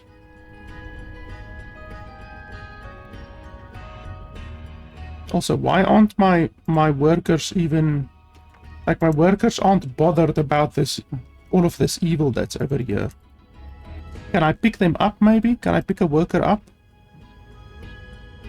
No. Where's the workers?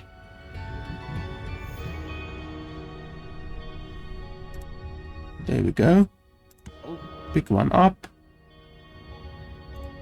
Drop it there. Oh, shit. Enemies have entered the dungeon. Okay, so why are there still enemies attacking me? And I don't even know how to counterattack. These guys look a little bit... Well, there's 5 or 6 of them. 5 of them, it looks like. Yeah, run away. Run away, you bastard. Run. We're gonna ambush these mothers.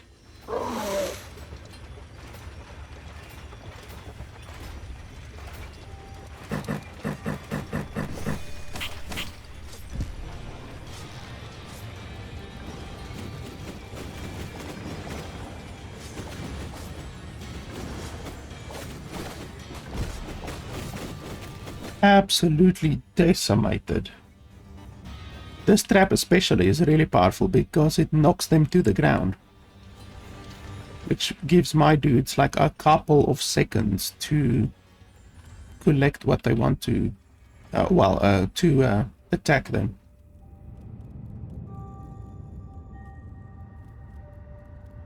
I could place more traps like here and stuff like that, but like I just want to move on. Like there's an exclamation mark here, nothing else, doesn't tell you anything else. Then I just happened to double click on it, so then okay, yeah, I figured out what the tutorial didn't even tell me. But then, like, what are you supposed to do after that? Can I place my dudes up here? No, I can't. I'm pressing F2, nothing is happening.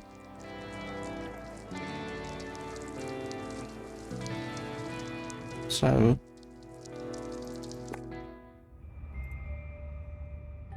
do I first need to jump through all of these fucking hoops? What's that gonna help me? You can use right click to drop creatures or objects held in the hand of terror. I already did that, motherfuckers. I've done that so many times already. Wow, that's really quick for new dudes to spawn already. That was like 2 minutes, maybe not even 2 minutes. And already there's a new wave of enemies.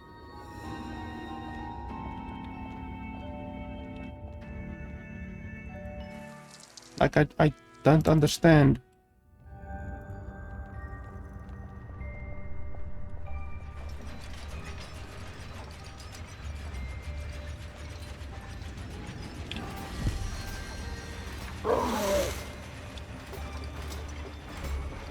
A gold vein has been mined out.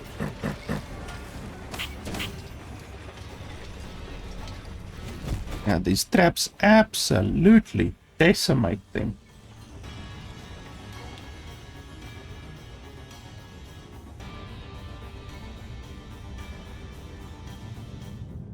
Okay, so I've done the research, the gnome thing now.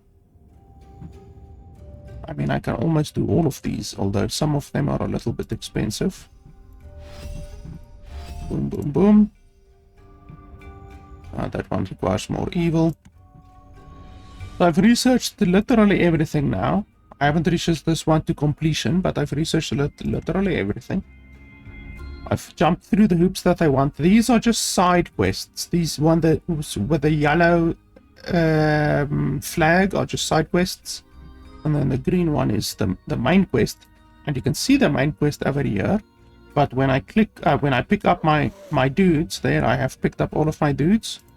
And then I go through here. Ah, ho ho ho, you see.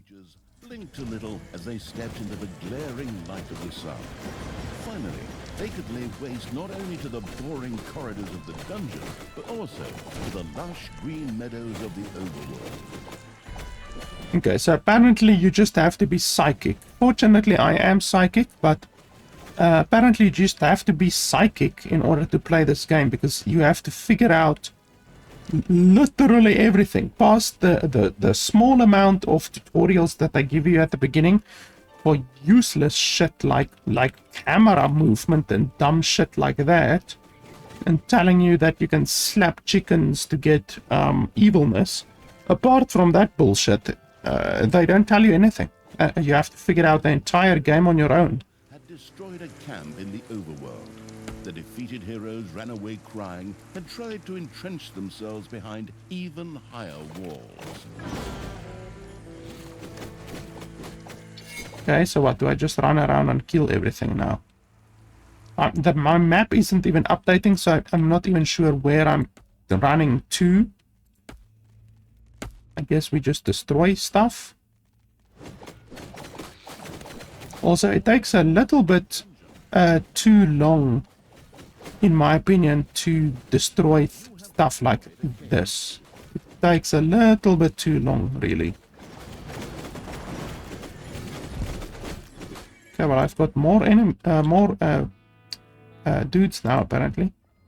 And then, okay, apparently I have to go back and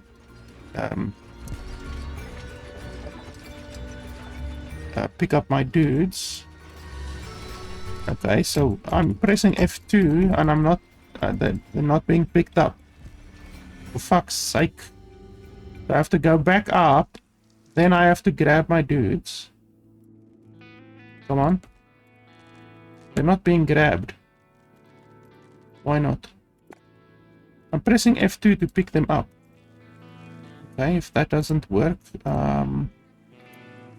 let's do the manual sucking up.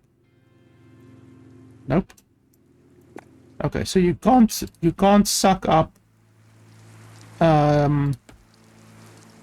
your dudes when they're on the surface. So we send them back through, and then over here, boom, I can pick them up. That's really stupid. Like, that's really stupid. So you can't pick up your dudes when you're on the overworld. So you're going to be forced to come back to bring your people back every now and then when a new wave arrives to attack your base. And then after you've done that, you have to go back over here again, because you can't even pick them up from here. Like right now, I'm pressing F2, you can hear it, and I'm not picking them up. So then you have to go back down again, click on here, and then F2 again, and then you can go through here by double click and then right click. So that's how you have to fucking play the whole time. You have to go wishy-washy, up, down, up, down, up, down. Like, that's really not good. It's a really clunky, like, it's a really clunky form of gameplay. Okay, do we go this way, maybe? I don't know. Go for the bombardier immediately. So yeah, guys, I mean, quite honestly, I've given this game enough time to impress me already, and I'm afraid I am unimpressed. I just do not see $50 worth of quality and content here, to be honest. We can just quickly, to give the game the benefit of the doubt, we can quickly do this. Main menu, skirmish, no, campaign, skirmish. Okay, why doesn't it give me... Oh, there are only 6 missions. But like a skirmish, they're supposed to give you a map that you can play on. Like just a big map. They're not even doing that. The storming of Doloran. Sometimes I miss the good old days. Do you remember when Talia fought against Yana Overproud? So they don't even... Like, the game doesn't even have a skirmish mode, because that shit right there isn't a skirmish mode. You can't call that a skirmish mode. Skirmish mode is where you pick a map, it shows you the map, the size of the map. Sometimes in some games you can even randomly generate the map, which is nice, because then you can have a different experience each time and you're not playing on the same map each time. This game doesn't allow you to do that, and then you can choose various modifiers, like for instance this, you know, how much gold there is, researched locked or unlocked, even though there's no thing here. It's the only thing you can choose here is block some research or block lots of research, but blocking isn't an unlocking. Like in Dungeon Keeper 2, you could choose to unlock all of the research right from the beginning, so you can't even do that. And you can't choose the size of the map. You can't choose who you're playing against, so you're always going to be playing against humans. No skills. Okay, so I'm clicking. Literally, you can't do anything. There's nothing you can do here. And these are just different skins. I'm assuming that you get for purchasing the more expensive versions of the game. I don't know. Like I said, the developer sent me a code, so they sent me whatever code they sent me. And like, you can't customize anything else apart from that. So you can't choose your own race, as it were, but I assume there's only one dungeon race. I'm not sure. Evil had entered the playground. Okay, she walks into the wall. That's $50 quality right there. And then when we look at the research, so now we can see the entire research, at least. And basically all that we didn't see so far is a training arena, which will give your dudes experience, even though, like I said, they can only reach level 3, which is really quite weak. In Dungeon Keeper 2, your dudes were able to reach level 10, and it took a long fucking time before they reached level 10. If you had a level 10 army dude, like a soldier or whatever, they're really powerful. And here the maximum is level 3, so that's pretty stupid. Magic potions, healing potion, voodoo potion. Doesn't even say what a voodoo potion does, but okay. More potions, explosive potions, stuff like that. Brewery. Horde creatures will start wanting to drink beer.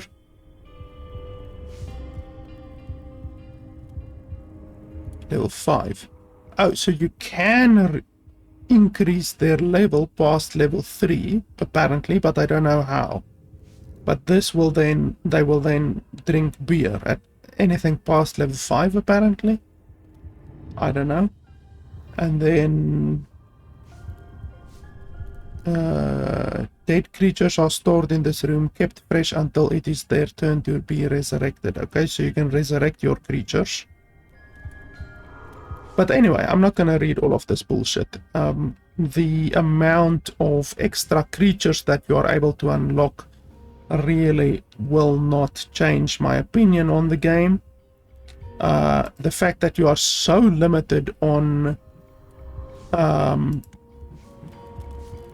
the amount of population that you have, 11, when I fully upgraded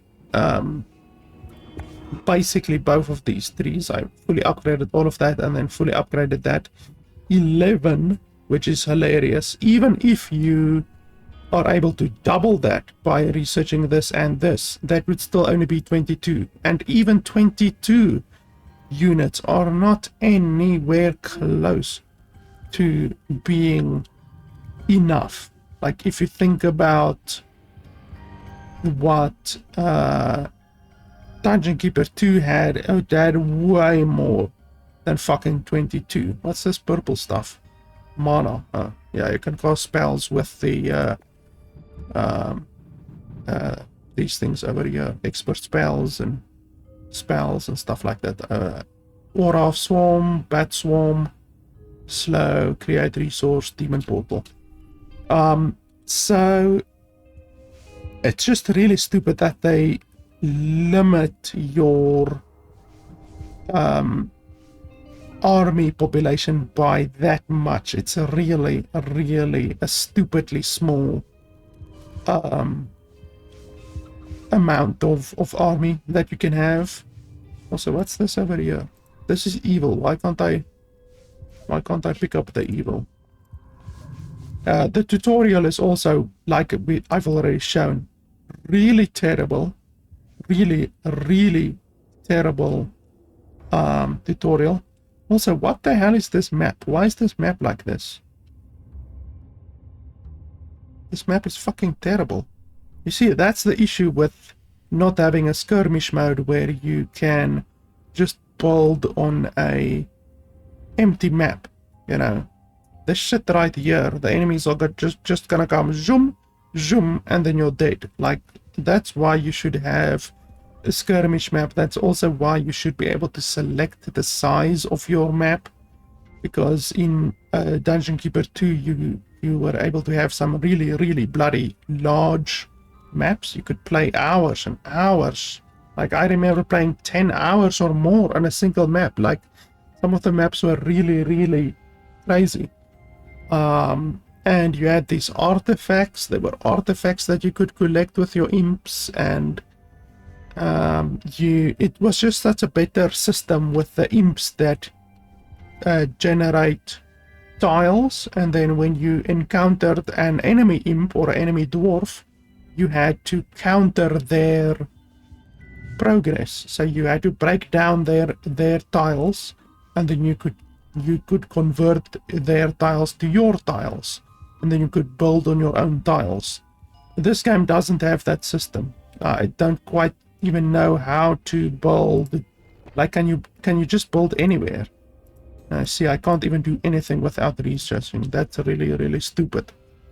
I don't like the research system. The tutorial is fucking terrible. Like, there's still a lot of stuff that I don't understand, and I had to basically figure out the entire main quest in the first mission on my own. Like, they don't tell you how to move up and down on the elevator, whatever you want to call it. They don't tell you how to attack with your enemies. Like, you can pick them up, but how do you tell them to attack? I mean, you can just drop them there, but then after that, like, they just run back to where they were after they've attacked whatever they need to attack over here.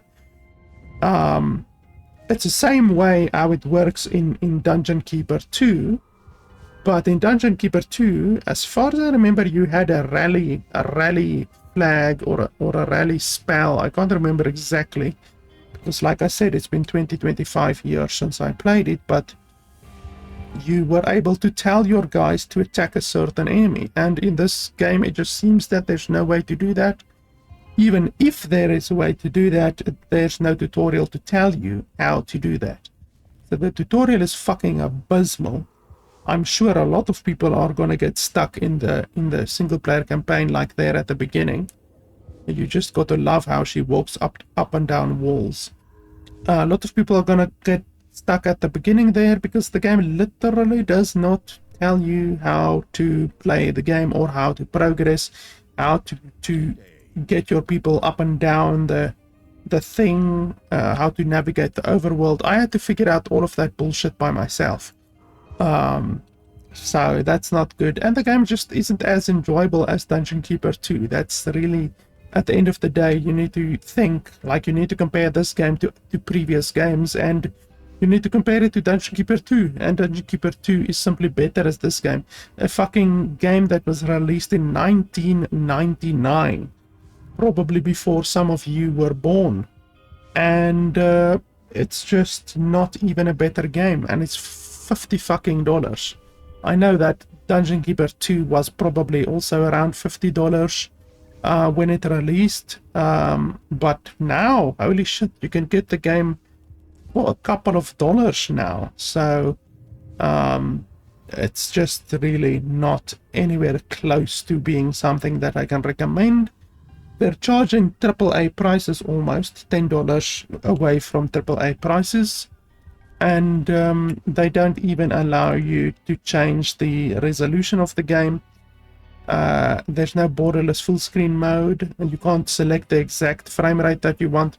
You can't change the texture quality or the graphical quality at all in the game, at fucking all. And that's really bad, considering, if we look over here quickly, considering that the game right now, as I am playing it at 1440p, not even 4040p, that is why you're seeing the small little black bars at the side of your screen, because I'm actually running the game at 1440 resolution, so 40 pixels less than 1440p, because like I said, the game doesn't allow you to select the resolution.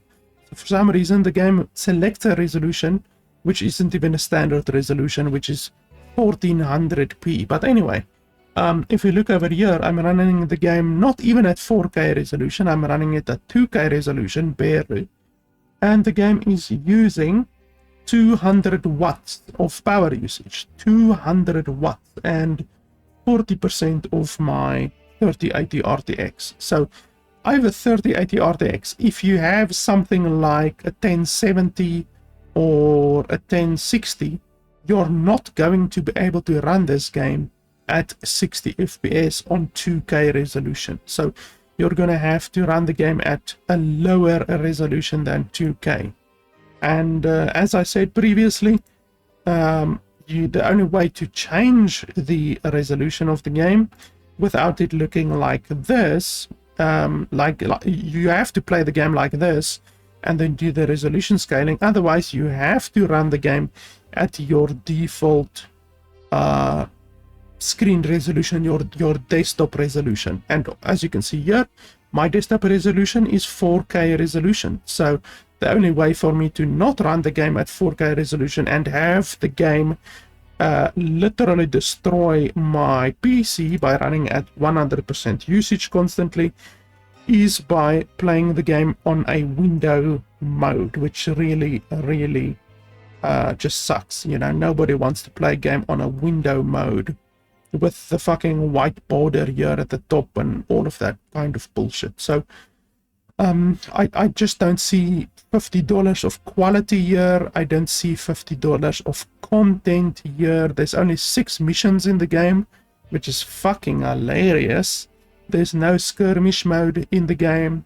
At least Dungeon Keeper 2 had a skirmish mode, and a really good skirmish mode. In fact, I remember I completed the campaign of Dungeon Keeper 2 way back when, and then just played map after map after map of skirmish, because the skirmish mode actually allows you to select the size of the map, the enemy, all of that kind of stuff. It's just a really much better replayability than what this game has. And like I also said, you can't even select the quality of the game. You can't select texture quality, shadow quality, character detail, nothing like that. You can't zoom out very much. Like this is the maximum zoom, and then this is the maximum zooming out. Like it feels too close. You're way too close to the action.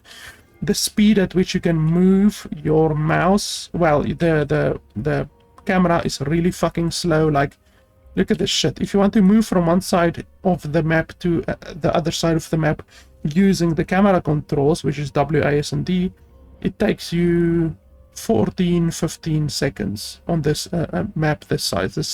This map is a little bit bigger than the other map.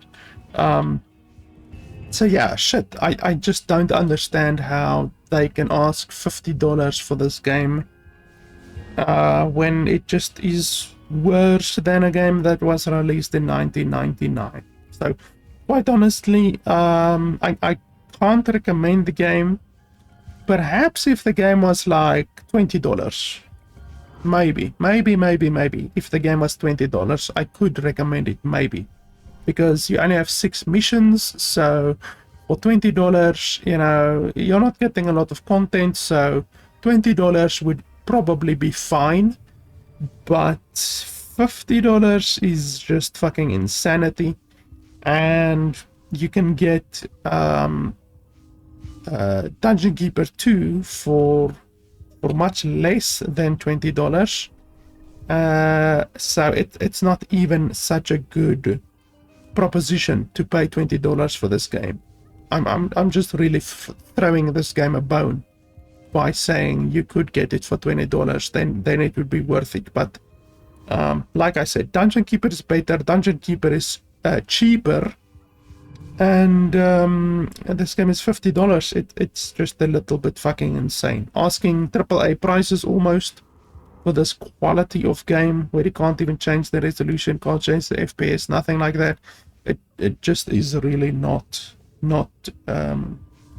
something that I can recommend. So yeah, guys, that's pretty much it. As always, thanks for watching. If you want to see more content, you can head over to my patreon.com/LFP, and over there, if you support me over there, it allows me to do more reviews, to buy more games and do more reviews for you guys. So if you like the content, that is the best way to support the channel, to see more content. I also today recorded with a different microphone setup. Perhaps you guys have noticed. I don't know exactly if it's better or worse yet. I will only know once I actually upload the video, because even YouTube downgrades the quality of stuff. So even though it might sound good to me, it might not sound good once it's actually uploaded and all of that kind of stuff. But anyway, yeah. Thanks a lot for watching, guys, and I will see you guys next time. Like I said, I haven't played Dungeons 3 enough to really be able to recommend Dungeons 3 over Dungeons 4, but hopefully this will allow you guys to make that decision. If you've never played Dungeons 3, perhaps this is a big step backwards. Then you can at least know what Dungeons 4 is like. But honestly, I'm not going to do the effort to play Dungeons 3 again. I did play it in 2017. I honestly can't even remember the game. So clearly it did not make a good impression on me. Holy shit, look at that. She's even walking over thin air. So the game did clearly not make a good impression on me. So, but if you've played Dungeon 3, perhaps let me know in the comments below if Dungeon 3 looks like a better game than this is. Yeah, like, you can maybe check out Dungeon 3 because it's 94% positive on Steam, but honestly, I can't vouch for that score. Well, what the fuck is the Red God? I can't have really vouch for the 94% positive score that Dungeons 3 has, because like I played it a tiny bit and I don't even remember the game that well. So I just know that I played it a little bit but then moved on to another game. But anyway, hopefully this will help you guys inform your purchasing decisions. Anyway, thanks a lot for watching, and I'll see you guys next time.